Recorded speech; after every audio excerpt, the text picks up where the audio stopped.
Assalamualaikum warahmatullahi wabarakatuh.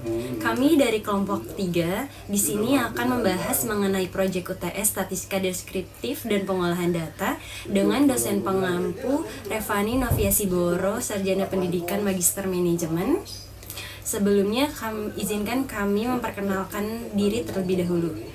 Yang pertama dengan saya Nabila Putri Cintias dengan NIM 6322054. Dan saya Alia Maisa Fadila dengan NIM 6322034. Dan saya Rosilintang Haniar dengan NIM 6322043. Oke, kita langsung saja masuk ke pembahasannya.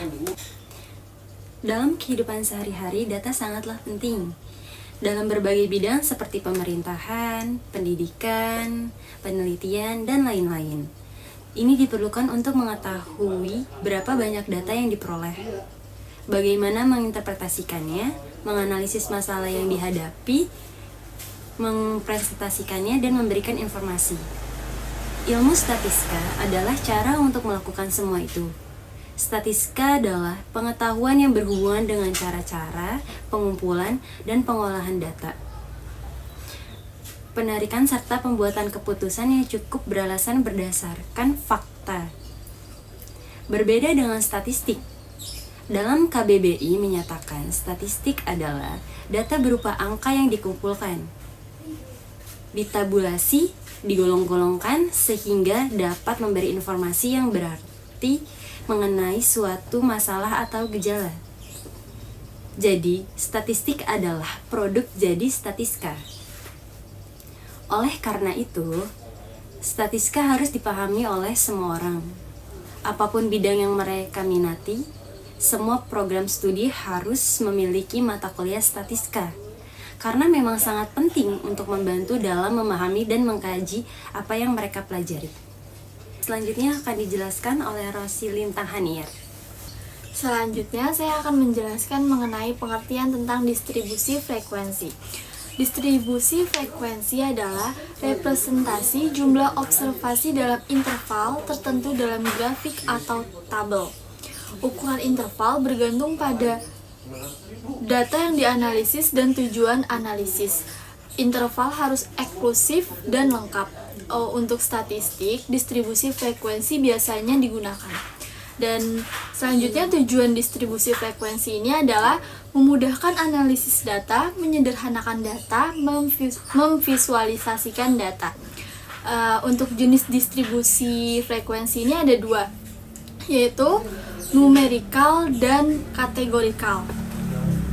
Selanjutnya yaitu tahap penyusunan distribusi frekuensi. Yang pertama, menentukan jangkauan range, yaitu selisih antara nilai yang terbesar dengan nilai yang terkecil dengan rumus R sama dengan X max dikurang X min.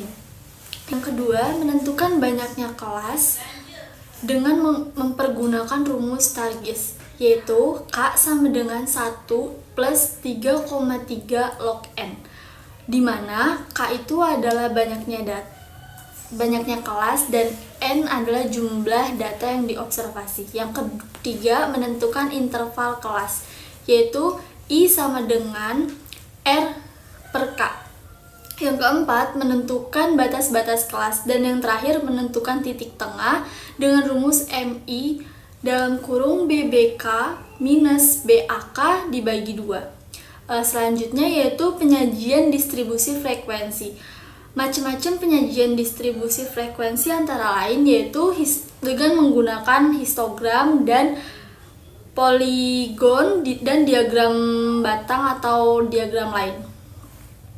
Jenis-jenis distribusi frekuensi ini ada banyak ya. Yang pertama, distribusi frekuensi kumulatif, distribusi frekuensi kumulatif relatif. Yang ketiga, distribusi frekuensi kumulatif kurang dari, yaitu dari atas. Dan yang keempat, distribusi frekuensi kumulatif lebih dari bawah. Dan yang terakhir, distribusi frekuensi relatif. Dan selanjutnya akan dibahas materinya dengan Alia Maisa Fadilah.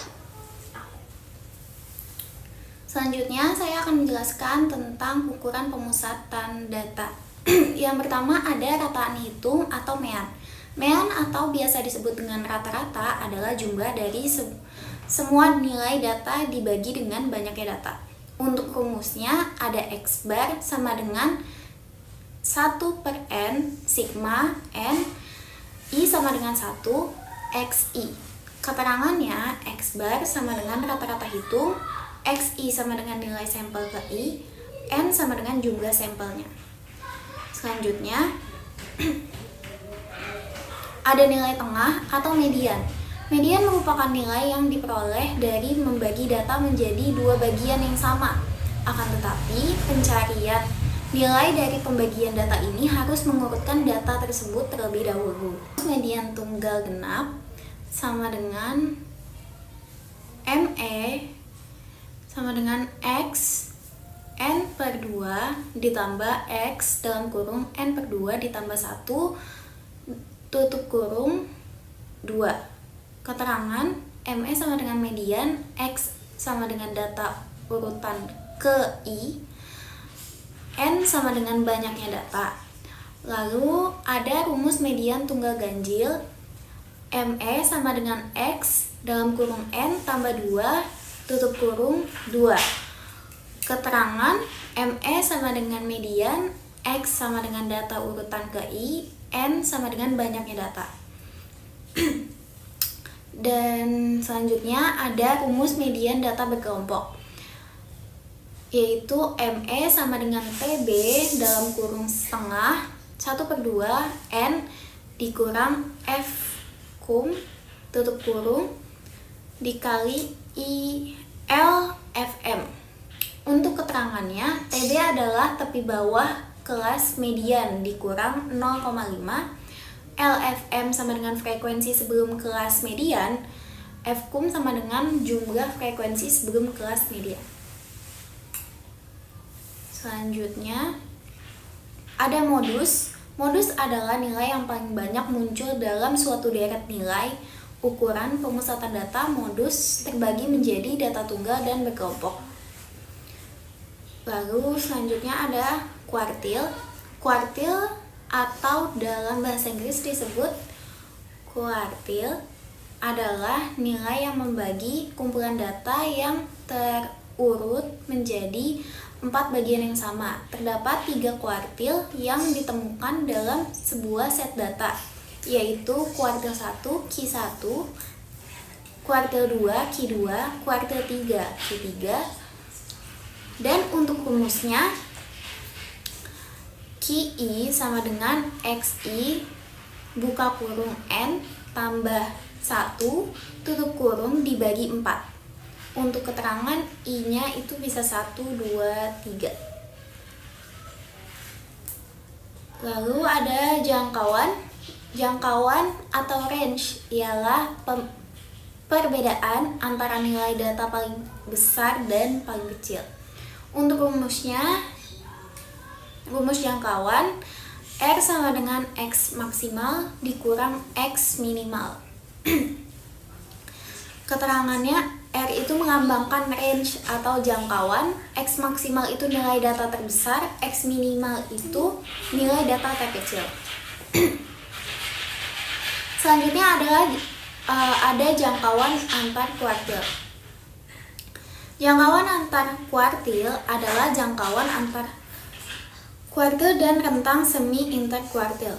Pada dasarnya, jangkauan antar kuartil adalah selisih antar kuartil atas dengan kuartil bawah.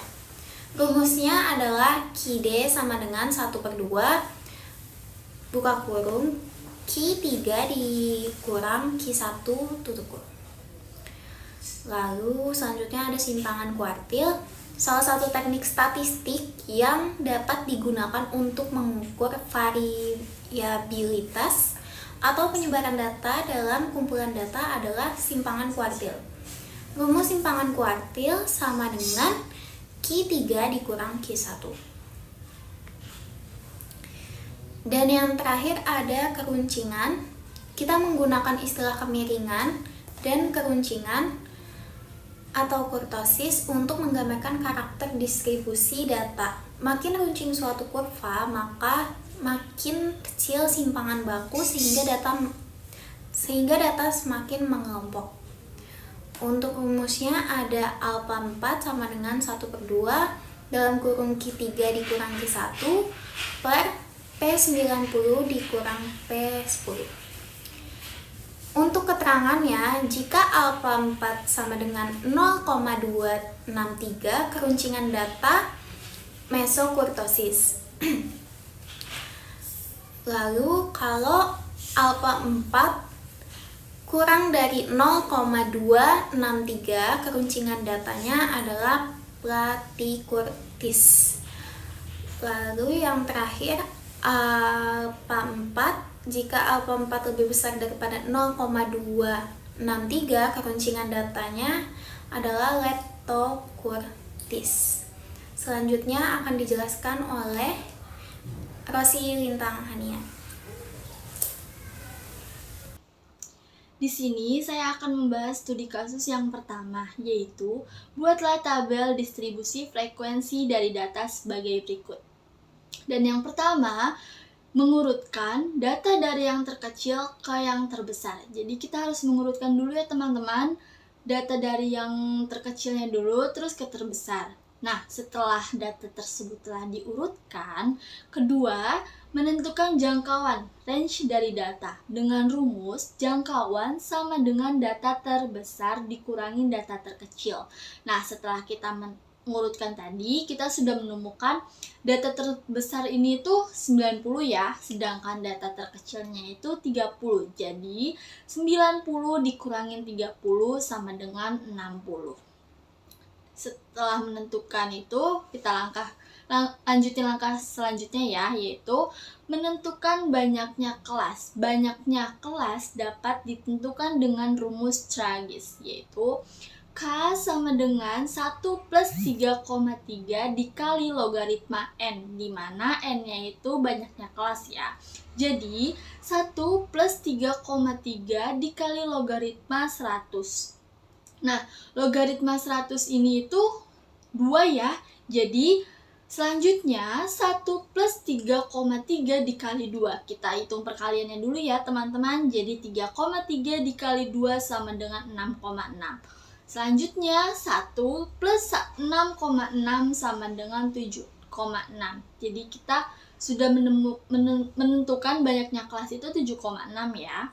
Dan untuk selanjutnya, langkah selanjutnya itu menentukan panjang interval kelas, di mana rumusnya I sama dengan R per K. R-nya ini tuh jangkauan yang tadi kita hitung ya, yaitu 60, sedangkan K-nya ini banyaknya kelas, yaitu 7,6. Jadi, 60 per 7,6 sama dengan 7,89. Nah, ini kita bulatkan ke atas ya teman-teman, menjadi 8. Setelah langkah tersebut selesai, selanjutnya kita membuat tabelnya. Tadi kita sudah menghitungnya ya, jangkauannya itu 60, banyaknya kelasnya itu 7,6, sedangkan panjang kelasnya 8. Nah, di sini kan tersedia kolom nilai dan frekuensi, di mana nilai tersebut berisi panjang interval kelas dan frekuensi tersebut berisi banyak jumlah data yang sudah tersedia itu ya.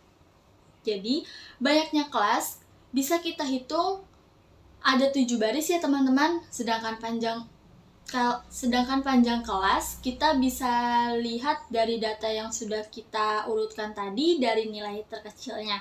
Nah, di sini terdapat nilai terkecilnya itu 30 sampai 37. Kenapa sih sampai 37 ini? Nah, kita harus lihat panjang interval kelasnya tadi. Tadi kan kita sudah menghitung panjang interval kelasnya ya. Nah, kita mendapatkan 8. Jadi panjang interval kelasnya kita itu 8. Nah, karena panjang interval kelasnya 8, kita bisa hitung dari 30 ditambah 8, angka ke depan menjadi 30, 31, 32, 33, 34, 35, 36, 37. Nah, ini disebut panjang kelasnya atau menentukan nilainya ya. Langkah selanjutnya juga seperti itu ya.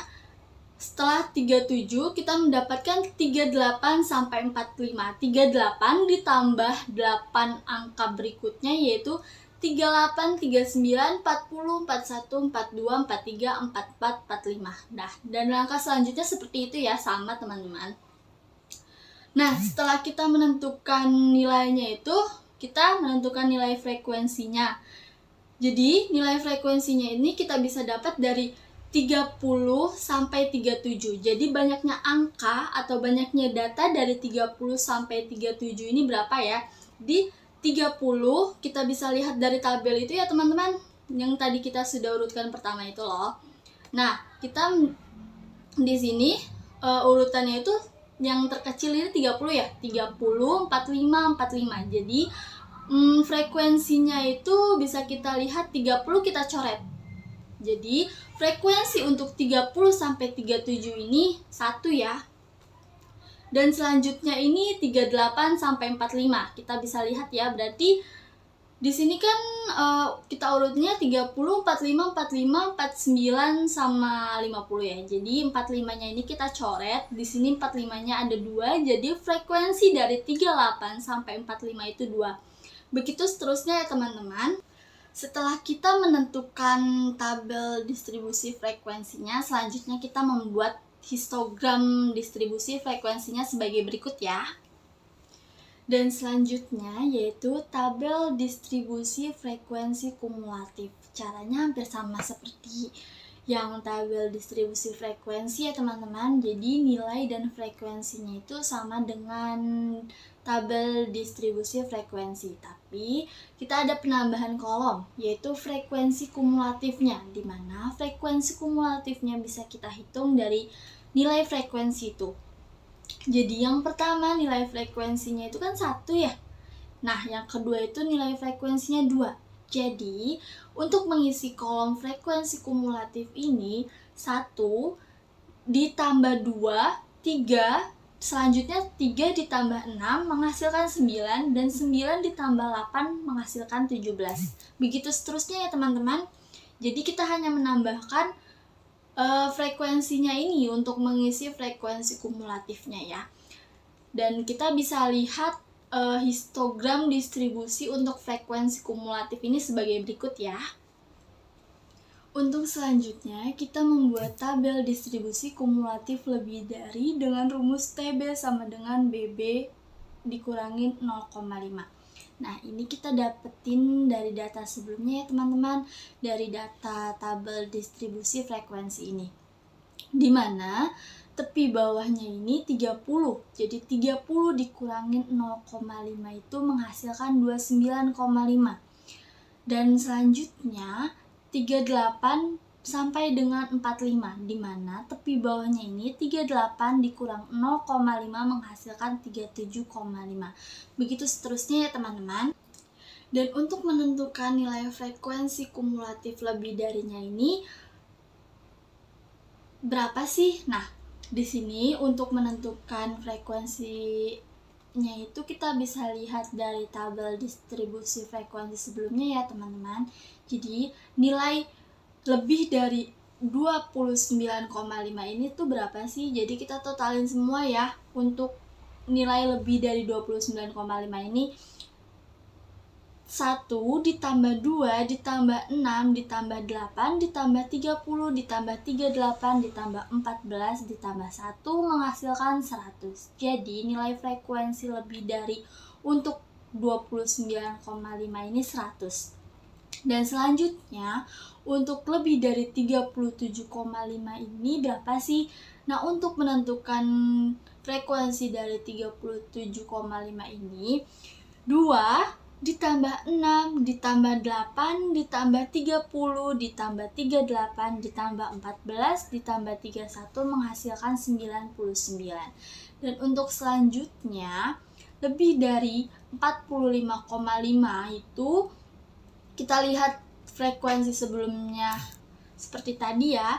6 ditambah 8 ditambah 30 ditambah 38 ditambah 14 ditambah 1. Begitu seterusnya ya teman-teman. Dan untuk selanjutnya lain dari tabel distribusi kumulatif lebih darinya sebagai berikut ya. Dan untuk selanjutnya yaitu distribusi frekuensi relatif dan grafik histogramnya. Nah, untuk mencari tabel frekuensi relatif ini kita menggunakan rumus FR sama dengan F per N dikali 100%, dimana untuk nilainya ini kita bisa dapatkan dari yang tabel distribusi frekuensi pertama ya teman-teman, yang kita tadi cari itu. Nilainya itu 30 sampai 37 dengan frekuensinya itu 1 ya. Nah, kalau kita menggunakan rumusnya itu jadi 1/100 dikali 100% menghasilkan 1%. Dan untuk nilai 38 sampai 45 dengan frekuensi 2 kita gunakan rumusnya 2/100 dikali 100% menghasilkan 2%. Dan untuk 46,53 dengan frekuensi 6 kita gunakan rumusnya lagi 6/100 dikali 100% menghasilkan 6%. Jadi kita dapat frekuensi relatifnya ini 1% untuk nilai 30 sampai 37, 2% untuk nilai 38 sampai dengan 45, frekuensi 6% untuk nilai 46 sampai 53. Begitu seterusnya ya untuk perhitungannya teman-teman. Dan di sini disajikan histogram distribusi frekuensi relatifnya. Dan untuk selanjutnya akan dibahas oleh Nabila. Baik, di sini saya akan lanjut membahas contoh studi kasus yang kedua, yaitu di mana yang pertama kita mencari rataan hitung atau mean. Di sini sudah terdapat tabel frekuensi yang tersedia. Untuk mencari rataan hitung meannya, kita bisa lihat rumusnya adalah X bar sama dengan sigma XI dibagi N. Berarti kita perlu mencari nilai N-nya terlebih dahulu, di mana N adalah jumlah data frekuensinya. Berarti N sama dengan 6 ditambah 10 ditambah 4 ditambah 12 ditambah 8 sama dengan 40.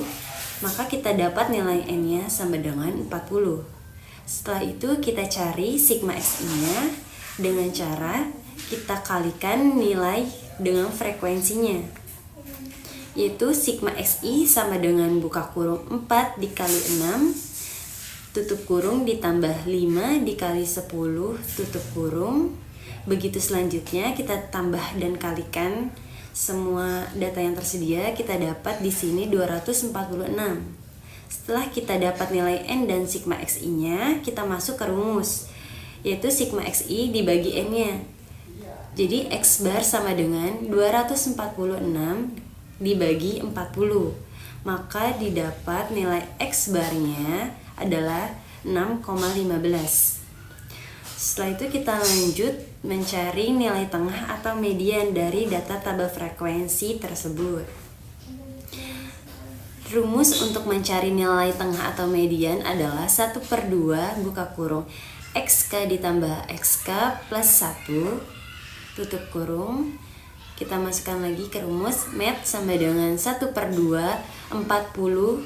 40 itu adalah nilai N-nya dibagi 2 ditambah 40 dibagi 2 ditambah 1, maka didapat 1/2 buka kurung data ke-20 ditambah data ke-21. Berarti data ke-20 ini kita bisa lihat dari total frekuensinya 20 terdapat di angka yang sebelah mana. Berarti 20 itu terdapat di nilai 6. Maka kita masukkan data ke-20-nya 6 dan data ke-21-nya itu terdapat di nilai 7. Maka 1/2 buka kurung 6 ditambah 7 tutup kurung sama dengan, lanjut lagi kita met, sama dengan 1/2 6 dari 6 tambah 7-nya adalah 13. Berarti 13-nya kita bagi 2, maka didapat nilai mediannya adalah 6,5. Selanjutnya kita masuk ke modus, di mana modus ini adalah nilai atau data terbanyak. Jadi data terbanyak dari tabel frekuensi yang tersedia adalah sama dengan 7. Maka modusnya 7. Kita lanjut bahas ke kuartil. Di sini kita mencari kuartil 1, kuartil 2, kuartil 3. Rumus untuk kuartil 1 sama dengan I buka kurung N plus 1 dibagi 4. Maka untuk nilai I-nya adalah 1, N-nya sama dengan 40. Kita langsung masukkan saja ke rumus. Jadi Q1 sama dengan 1 buka kurung 40 ditambah 1 tutup kurung dibagi 4. Maka 40 tambah 1 jadi 41.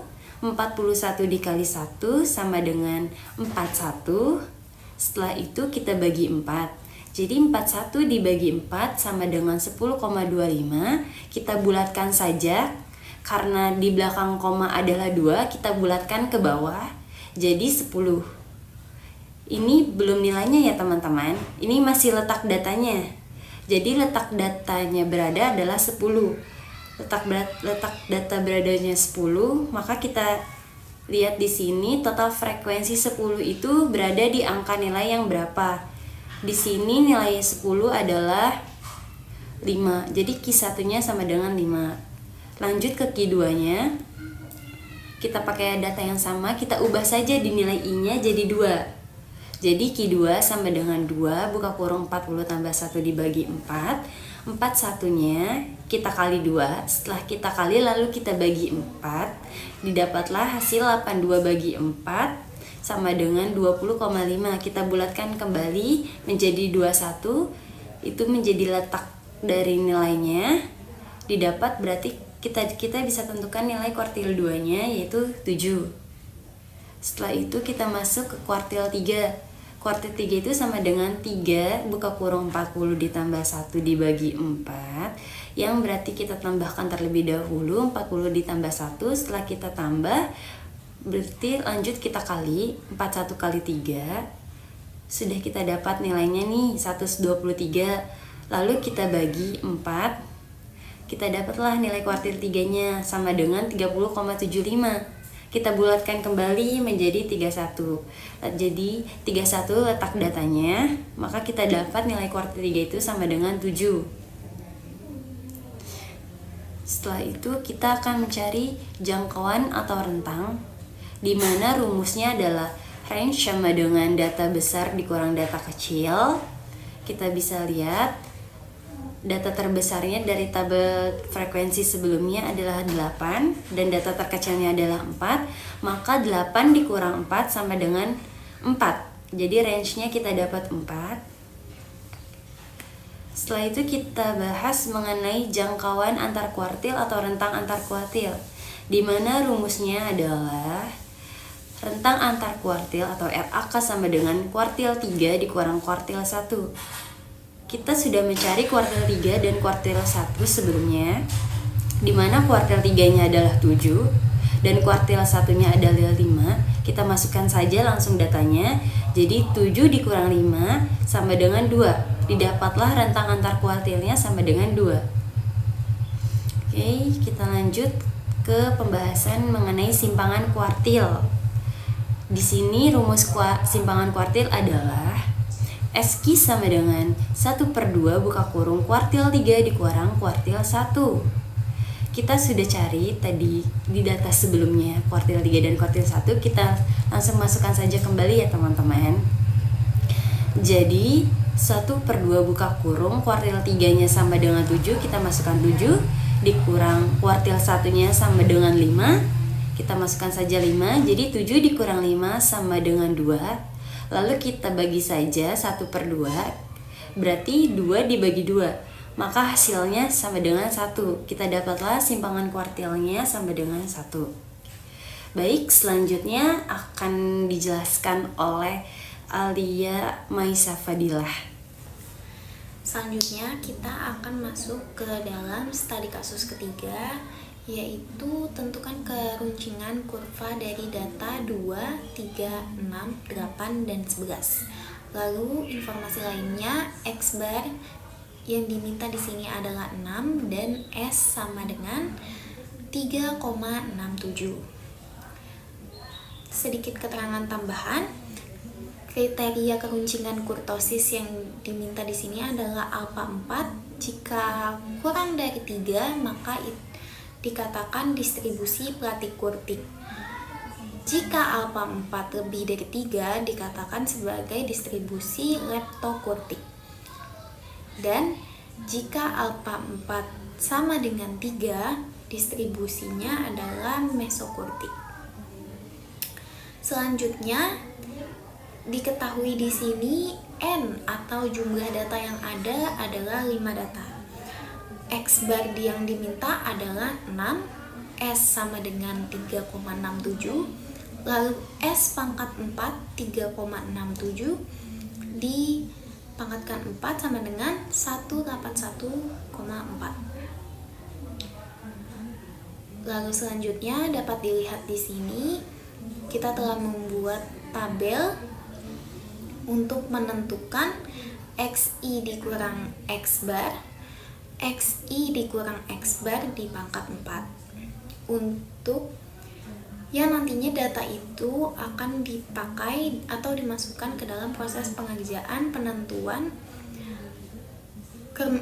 keruncingan kurva yang akan kita hitung.